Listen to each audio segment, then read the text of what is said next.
Hello friends, for today's video we're looking at some anticipated releases for the month of June, specifically anticipated fantasy releases. And I did do a part 1 where I covered all of the books that are coming out that I'm interested in or I thought you might be interested in up through June 10th. The first book we'll touch on today also is projected for June 10th, but then after that we have the latter half of the month. And I will have all of the projected release dates and pre-order links in the description bar down below in case any of these catch your eye and you want to check them out further. Jumping into it, we'll start with Six Wild Crowns, which is going to be put out by Orbit. I really think Orbit does a great job of putting out fantasy from a variety of different subgenres, and this one says, "No king can rule them all. As tradition has it, the king of Elbin must marry 6 queens and magically bind each of them to one of the island's palaces, or the kingdom will fall. Clever, ambitious Bolin is determined to be her beloved Henry's favorite queen. She relishes the game at court and the political rivals with his other wives. Seymour is the opposite. Originally sent to Bolin's court as a reluctant spy and assassin, she ends up catching Henry's eye and is forced into a loveless marriage with the king. But when the 2 queens become the unlikeliest of things, friends and allies, the balance of power begins to shift. Together they uncover a dark and deadly truth at the heart of the land's magic. Bolin and Seymour's only hope of survival rests on uniting all 6 of the rival queens, but Henry will never let that happen." So it is sort of a reimagining of, it specifically says, the wives of Henry VIII. So that's kind of an interesting story to explore, and especially within fantasy. So that's what I meant by Orbit has a tendency to explore a lot of different subgenres, and this one seems like it's going to be historical fiction fantasy. Also, by the way, Luna Bear's around. She was just flapping around if you heard those noises, and then she walked down the hall and she went outside. She'll probably be back. Apologies if her noises are slightly distracting. Next up, we have Whispers of Fate, and the synopsis for this one says, "Magic is a gift, or so the brothers were told. For Taito and Ro, attuning to the rune stone should have been the start of a new life. Instead, it became a prison. Trapped in Atheron's citadel, training under the watchful eyes of the Magi, they quickly realize that power comes with a price, and theirs is being shaped for something far greater than they understand. As Taito struggles to control the untamed fury of the elements, and Ro wields illusions no one fully trusts, pieces fall out of place, and they begin to question everything they've been told, and the truth, buried beneath centuries of lies, threatens to destroy them both, because at the heart of everything lies a prophecy, one that whispers of betrayal, of blood, and of a fate neither of them is ready to face. Will they be Atheron's salvation or its ruin?" I'm not exactly sure which age range this is meant to be falling under, as it does currently have it as new adult and as teens and YA, so maybe upper young adult, maybe 17, 18. Not that that is the, only group of people, of course, that can pick it up, but I just always want people to have the right expectations when they jump into something. But this actually really excites me because I feel like for a while there was a certain perception of what new adult was, and it seemed like there was a certain age range between young adult and adult fantasy that wasn't really getting to be explored in a variety of different ways. It kind of got pigeonholed into one specific subgenre. So seeing this branch out and be something that doesn't necessarily fit that perception, but gets to show what new adult has to offer, I hope that a lot of people end up checking it out, because it definitely seems like it might deliver on something different than what we typically anticipate. I am so excited for this next one because it is one of my favorite currently incompleted series, and we are finally getting the 3rd installment, and that would be Engines of War. I always tell people, if you are looking for a new epic fantasy series, give this one a try. It has elements of steampunk with it. It is epic in nature. You have this family known as the Hawksburg Guild, who currently has control over a lot to do within their country. However, there's kind of this collision of magic as well as religion and technology as it all comes head to head, and you have various different people vying for power. It's great. I absolutely love it. A lot of political intrigue, a lot of action, interesting magic, confusing magic, but in a good way. Undiscovered magic, we'll call it. I absolutely love the series. I can't say too much else because it's the 3rd installment, so I can't really read through the synopsis because that, of course, would reveal some things about the first 2 books.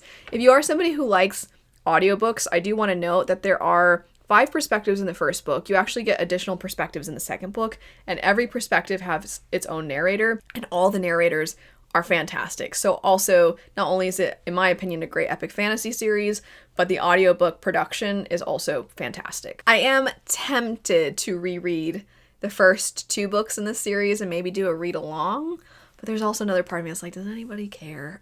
Probably not. But I really like this series, and I want more people to read it. I want more people to get into it. If you are somebody who is one of those people that really is saying, I want more epic fantasy, I want new epic fantasy, where's all the new epic fantasy? It's right there. It's right there. Please check it out. It's so good. Next up, drastically different from that series, we have This Princess Kills Monsters. A princess with a mostly useless magical talent takes on horrible monsters, a dozen identical masked heroes, and a talking lion in a quest to save a kingdom and herself in this affectionate satire of the Grimm brothers' fairy tale, The 12 Huntsmen. I don't really know that I need to read too much more of that synopsis. I feel like that already gives just enough, and I don't want too much information to be revealed. But this one sounds like it's going to be really fun. Obviously, it says it's meant to be satire, which is exciting. I always like stories that are very self-aware, that are kind of poking fun, especially as somebody who loves fantasy, to see something poking fun at fantasy itself. So I'm already intrigued for that reason. But I'm also unsure exactly what this falls into as far as, is it going to be satire but be more action oriented? Is it going to be satire and then it's going to be really snarky like Terry Pratchett? Or is it going to be kind of cozy? Because I feel like the title and the cover design implies more so cozy, but if it's maybe cozy with some snark, that would be fun. But anyway, it sounds like it's going to be a fun time. Next up, we have The Mercy Makers. This is by the author Tessa Gratton, who I've read something else by, and the writing is always exceptional. It's usually very, very beautiful, but I am excited to see if we're going to have that kind of writing alongside what seems to be a relatively intricate fantasy plotline. It says, can an empire trip and fall on a mere strand of silk? Irisette is a prodigy and an outlaw. The daughter of a powerful criminal, she dons her alter ego, Silk, to create magical disguises for those in her father's organization. Everything changes when her father is captured and sentenced to death. To save him, Irisette must infiltrate the palace and the Empire's fanatical ruling family. There she realizes she has a chance and an obligation to bring down the entire corrupt system. She'll have to entangle herself in the lives of the Emperor and his sister, getting them to trust and even to love her. But love is a two-way street, and Irisette's own heart holds the most mysterious and impenetrable magic of all. This is another one put out by Orbit, so I'm very intrigued to see how this plays out. The idea of there being this obligation to take out a corrupt system reminds me of Blood Over Bright Haven. However, the rest of that seems drastically different, and I'll be very curious to see, especially with the disguises element, to see how the magic plays a role, specifically with the intrigue portion. Now segueing to June 24th, first up we have The Last Vigilant, and the synopsis for this one says, shunned by the soldiers he commands, haunted by past tragedies, Sergeant Holt Hawley is a broken man, but the child of a powerful ally has gone missing, and war between once peaceful nations is on the horizon. So, he and his squad have been sent to find a myth, a vigilant. They are rumored last survivors of an ancient and powerful order capable of performing acts of magic and finding the lost.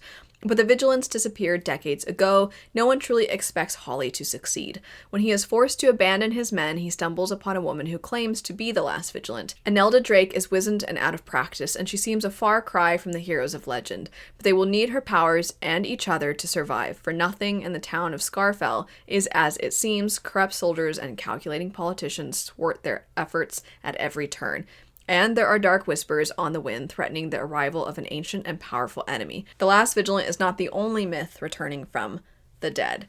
So this one seems like there's going to be a lot of pieces of what we see in a lot of epic fantasy, of there being sort of this quest that you go on, and then there's this mysterious figure, there's this lost magic, and I know some people don't love the lost magic trope in stories, or the rediscovery of magic, because it does mean that the magic is more mysterious, misunderstood, and it doesn't play as integral of a role in the actual day-to-day lives of the characters. However, I do feel like there's a lot that you can do with it, and it creates for magic that feels more magical. And there's usually always twists and turns and interesting reveals, and it can make for stories that by the end of a series, you start to see everything differently once you have all the pieces. That said, I know that for some people, they just prefer having the magic be a part of the story from the get-go. This last one, maybe not as much of a thing for my tastes. However, I know for a fact there are going to be a lot of people that just hearing the comp titles of this one are going to be intrigued, and that would be the Ellyrian Code.